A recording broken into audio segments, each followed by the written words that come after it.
All right, welcome back to Central Intelligence Bros, the podcast where we dive into the mysteries of the world, or mysteries of history, and explore the stories that time forgot. I'm James.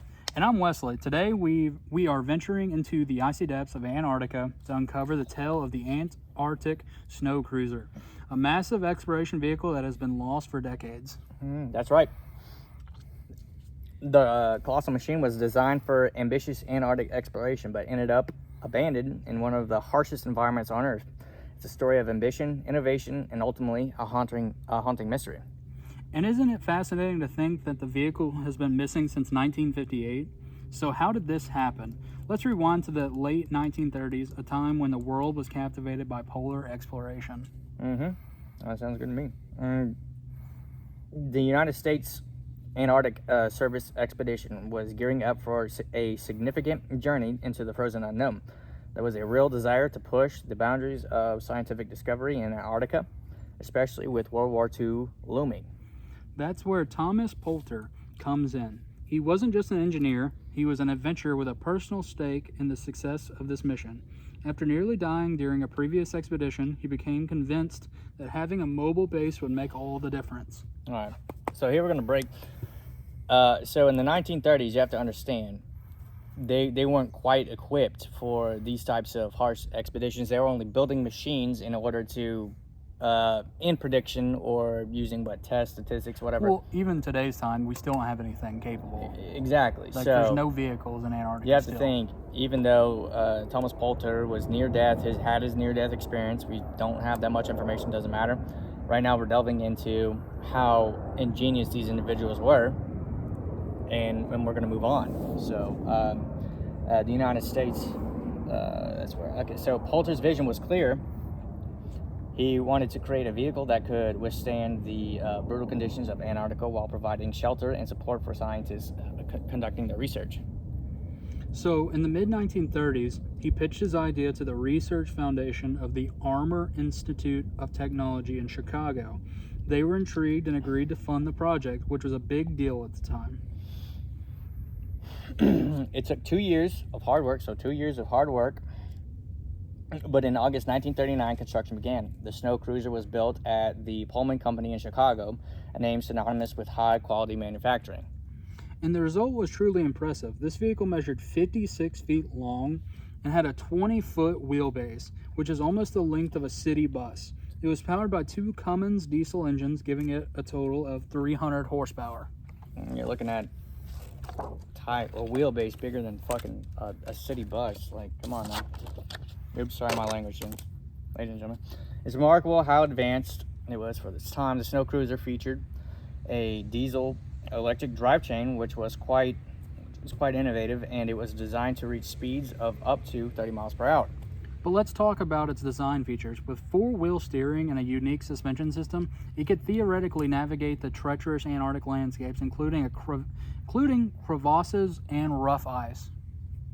Poulter even envisioned a system where the Snow Cruiser could raise and lower its suspension to help it traverse obstacles. Can you imagine a vehicle capable of tucking its wheels up like a giant and a clumsy penguin? It sounds almost whimsical, but there was serious engineering behind it. Inside, the Snow Cruiser was outfitted with a control cabin, a machine shop, a kitchen, a storeroom, and living quarters for a crew of 5, along with a Labrador Husky, of course. Now, here's where the story takes a turn. After construction, the Snow Cruiser needed to be transported to Antarctica. Instead of shipping it directly, the builders decided to drive it the 1,000 miles from Chicago to Boston. That's a bold move, but it came with its own set of challenges. The journey was filled with mishaps, including a memorable incident where the Snow Cruiser drove off a bridge and got stuck in a stream bed for 3 days.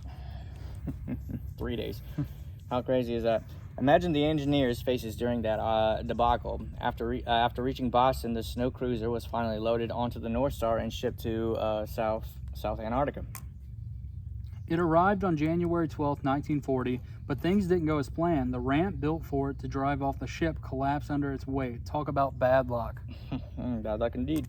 With no test runs on snow prior to the arrival, the crew began their journey of just 2 miles to the Little America Exploration Base, but the snow cruiser quickly revealed its flaws. It was far too heavy and lacked the power and traction necessary for the icy terrain. The smooth tires, even with chains added, were nearly useless on the ice. It's hard to believe, but the envisioned cruising speed of 30 miles per hour was laughably ambitious. They soon discovered they were in way over the heads. And can you believe it? The crew found it easier to drive in reverse. They had to resort to this unorthodox method just to make any progress. That's crazy, isn't it, Wes? Imagine. But even so, these individuals are smart enough to go into the realm of the unknown and still make some sort of progress. That's what's impressive. It must have been frustrating for the scientists, especially since the vehicle was both their shelter and mode of transportation. The situation grew more complicated when the small plane they brought along suffered engine failure. That's right. So instead of being the mobile base they had hoped for, the snow cruiser became a stationary one. The crew tried everything, including an ambitious attempt to attach spare tires to the front wheels for a sort of proto-reverse dually setup. Wow, because nowadays we put them on the back, right? Design for setup, and I lost my place. It's the third one. Okay. Can you imagine the crew brainstorming that idea? But eventually, they had to accept defeat. By early 1941, they parked it and turned it into a stationary base, marking the exact opposite of what Poulter intended. So he wanted it to just keep going, but they found out they couldn't keep going. The furthest the snow cruiser managed to travel in one go was just 92 miles, nowhere near the ambitious 5,000 miles it was designed for. Wow, that's crazy. Soon after, the U.S. called back its personnel due to the onset of World War II. So World War II was literally on the verge of happening when they decided to embark on this expedition. They left behind a few wooden poles to mark the vehicle's location, which seems like a hopeful gesture, but sadly, the Antarctic landscape is always changing, and the snow cruiser is lost to the relentless snow and ice. Yeah, well, you can't fight Mother Nature. It wasn't until 1946 that it was spotted again by a U.S. Navy expedition. At that point, it supposedly only needed air, and the engine needed a tune-up to get going. Fast forward to 1958, when another international team found it buried under feet of snow. They discovered it preserved just as the original crew had left it, cigarette butts and all. Now, can you imagine putting all this time and effort into something, and then you have to do the exact opposite of what was going on? That's crazy, right?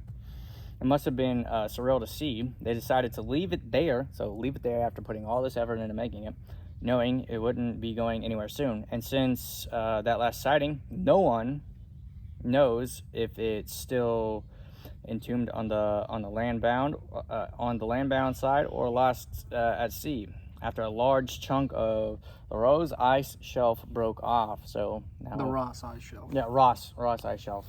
It's the ultimate cliffhanger, and it's ironic that Poulter's dream of exploring Antarctica by vehicle isn't entirely far-fetched. Just a few years ago, in 2017, Hyundai sent a crossover to the South Pole as a publicity stunt. Okay, so now we see we're getting a little bit more in depth here. It shows that the dream of traversing that icy expanse lives on, albeit in a much different form. The story of the snow cruiser is a testament to the ambitious spirit of exploration. It reminds us how even the most well-intentioned plans can lead to unexpected outcomes, especially in such a harsh environment. Okay, so we got people hoping for the best. Still, Mother Nature wins no matter what. Keep that in mind, folks. And it raises questions about what else might be out there, lost to time and the elements. So it could be more than just the cruiser. So much more out there we don't know. What stories these abandoned vehicles tell if they could speak. Exactly. It also makes us ponder the limits of human ingenuity. Despite all our advances, the natural world remains a formidable challenge. Okay, well, that wraps up today's episode. We hope that you enjoyed the deep dive into Antarctic snow cruising. Right now, we're going to take a pause, folks. We've been doing a lot of research. We've had to put a break on our episodes. Granted, it takes a lot of work to make these podcasts successful. Yeah. What do you think, Wes?